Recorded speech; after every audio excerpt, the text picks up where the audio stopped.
ഒരു ശബ്ദം. അത് നമ്മൾ പല അവസരങ്ങളിൽ ഒരുപാട് തവണ കേൾക്കാറുണ്ട്. സ്വാർത്ഥത. അവൻ സ്വാർത്ഥനാണ്, അവൻ സ്വാർത്ഥതയാൽ ഈ പാപം ചെയ്തിരിക്കുന്നു, ഇങ്ങനെ പലതും.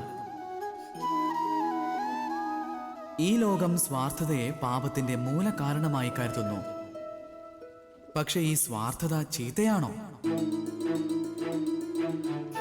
അല്ല. സ്വാർത്ഥത എന്ന ശബ്ദമുണ്ടായിരിക്കുന്നത് സ്വായിൽ നിന്നാണ്, അതായത് സ്വയം എന്നതിൽ നിന്ന്. ഒരുവൻ ഏത് കാര്യത്തിലാണോ സ്വന്തം കാര്യം മാത്രം നോക്കുന്നത്, സ്വന്തം ലാഭം മാത്രം നോക്കുന്നവനാരോ അവനെ സ്വാർത്ഥനെന്ന് പറയും. ചോദ്യം ഇതാണ്: നിങ്ങൾ എപ്പോഴാണ് സ്വാർത്ഥനാകുന്നത്?